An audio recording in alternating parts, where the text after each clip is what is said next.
Hey guys, EthDo here, and today I'm back with a new video. In today's video I'm going to be analysing the Five Nights at Freddy's free trailer. Now of course I cannot show you the full trailer because I doubt I'd be breaking copyright, so I can't do that, but I have got some background footage for you, and I will be showing the odd screenshot just to, help explain my points. Now all the screenshots and images I made sure are definitely legitimate because there's a lot of fake stuff going around at the moment regarding Five Nights at Freddy's 3 because there are so many fan-made trailers and games. People have mistaken them for the actual thing. So now if you type in like Five Nights at Freddy's 3 images into Google, you get so many things that are completely fake that don't help you at all in learning what the actual game is about. So I've made sure that all the ones I've got on here are definitely the actual thing, definitely legitimate, mostly from Steam, posted by Scott himself, so it's definitely all legitimate. So let's start talking about this trailer then. Now it starts off, I think in general actually, it was just very suspenseful. And I liked a solid 95% of the trailer. There was a little bit at the end that I really wasn't too keen on. I was like, really? Did that? I think that could have been better. But other than that, I thought it was great. So it starts off with the pan up the corridor with the camera. And I thought that generally looked pretty good graphics. Now, potentially that's probably not going to be in-game footage, unfortunately, because of course that's not looking on the camera. It's just an external camera going up the corridor, which is a bit of a shame. But if they keep that same level of crisp graphics, which you've got at that point, throughout the entire game, then that would be quite good. And it generally had a quite suspenseful feel to it. And it had the "He will come back" in big letters. Now who that's referring to, I'm not 100% sure, because there was it looked like Golden Freddy, but there were also parts of it that didn't look all that Golden Freddy, if that's a word. So I'm not 100% sure what was going on there. It wasn't too clear who it was about. Foxy doesn't show up in the entire trailer, so maybe it could be Foxy or something. I'm not really sure what that's about. If you know, then put it in the comments. Presumably it's referring to what looks like Golden Freddy, but the ears for me didn't look Golden Freddy enough. It looked almost like Bonnie's ears. I've heard people say it's not really clear. It generally looks almost like its own animatronic, if you know what I mean. It doesn't look like any individual one. It's almost a mix of many. And it's golden colour, could just be decaying and rusting, which I'll get onto a little bit later because that does fit in with something else. So it could potentially be anything. So not really clear. Then we went on to the old animatronics image. Now this was, I really quite like this. Now this is, Bonnie, Chica, and Freddy. Now the reason I say the old animatronics is because they look like the ones from the first game, not the second. So if we imagine the timeline being the second game, first game, and now the third game, because it's the the animatronic style of the first game, which is the second in the timeline. They didn't look like the withered Freddy and the withered Chica from the second game. I'm getting these all mixed up now. From the second game, they look more like the ones in the first game, which we know comes after the first game. So this is another sequel, and there is also other evidence to back it up. I'll come on to later. So we're not dealing with another prequel here. It is definitely a sequel. And I thought that was really awesome when you saw Bonnie's eye turned towards the camera. I thought that was pretty fantastic, very suspenseful at that point. And then there was the image of, it wasn't even an image, it was almost like a short clip of this animatronic, moving in a disturbing way on the floor. I'm not sure what was really going on there, but it was definitely creepy, very suspenseful. At that point I was ready to just jump and hit the roof, because it was very, very creepy. Didn't know what was going to happen. If it was get up and just run towards the camera or something, that would have been a fantastic jump scare. But it was generally very creepy. I really hope that gets into the game because it didn't look like in-game footage, which is a shame because it did look pretty awesome. They've clearly spent a lot of time editing that.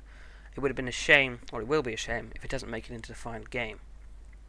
And then we came on to the one bit that I wasn't too happy with, and that was the jump scare. I thought the jump scare was a little bit weak compared to jump scares of the past, But having looked at the first game's trailer recently for the first time, I saw how poor their trailer actually was, and I really don't think I would have gotten the first game had I saw the trailer first. I just got it based on a YouTube video. I was like, oh, that looks pretty cool, I'll play that.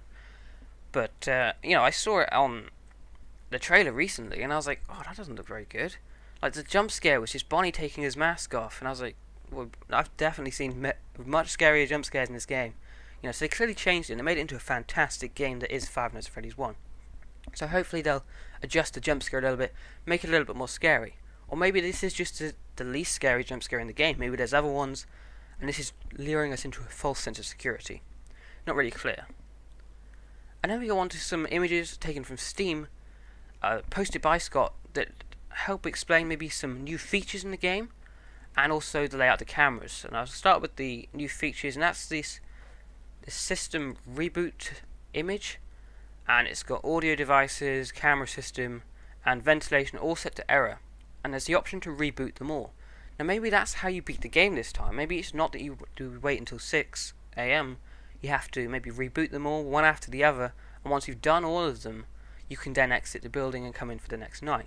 Maybe something like that, you know, because we've been used to the games changing quite a bit each time. You know, we had the doors in the first game, the mask on the second game, and now we've got maybe this on the third game. And this looks a little bit more complex than just putting a mask down, but I think it generally looks pretty awesome. Could be quite a unique way of trying to beat the night. Or maybe this is just going to help us. Maybe we can choose one of these to fix.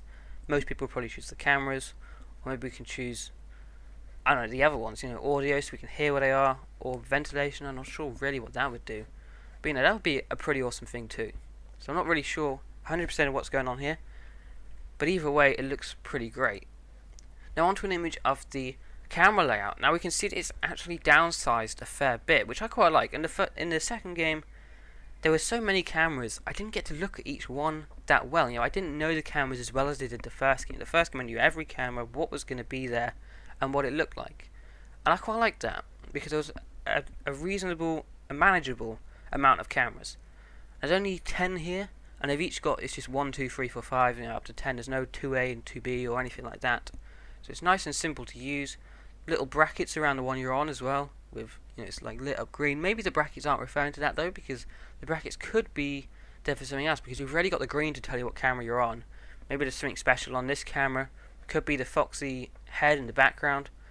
I'm not sure what else, but maybe that's that, because the brackets don't seem necessary, seeing as you've already got the green showing you what camera you're on. So not really sure what's going on there, like why we've got the brackets. Presumably it could just be to show you what camera you're on, but like I say, there's another thing doing that for you. It's not necessary. So, you know, not really clear that either. It's very vague, the trailer. There wasn't anything really clear cut. So, you know, a lot to be expected and a lot to be surprised by in the game, I presume. Now let's go on to a little bit of storyline here. Now this is posted to Steam as like almost like the caption advertising the game on the Greenlight page. And I'm going to quote a little bit of this here because it helps cement something we've already talked about. 30 years after the closure, events that took place are now nothing but rumour. Now 30 years afterwards is telling us it's definitely a sequel, and definitely to the first game as well. You know, it isn't going to be going between the second and the first, because there's not 30 years between them. So it could be set in a number of different years. It could be set in 2017, being 30 years on from 1987, or alternatively, it could be set in the early 2020s, being 30 years on from the early 1990s, which is when the first game was set. Now onto a little bit more storyline. We got Fazbear Fright horror attraction owners attempt to salvage the old pizzeria to revive the legend. Now this could be telling us about the role we're going to be playing in the game. Maybe we are someone who works for the company and has gone into the old pizzeria looking for spare parts. Maybe he's looking for the cameras to see stuff that he can get, and then sees that the animatronics are coming towards him. And that's, you know, our role in the game, because Cool Guy doesn't get a mention. Maybe we're not a security guard anymore. Maybe we're one of these salvagers trying to get parts for the attraction, the, you know, like the other company that he's working for. And maybe we didn't have to get out using the thing we saw earlier, you know, with the vents and the cameras and whatnot. So, you know, it's not, you know, there's a lot of vague stuff in here. It's not, the whole trailer was very vague. It wasn't giving too much away. So there's a lot to be surprised by, I'm presuming, in when the actual game comes out.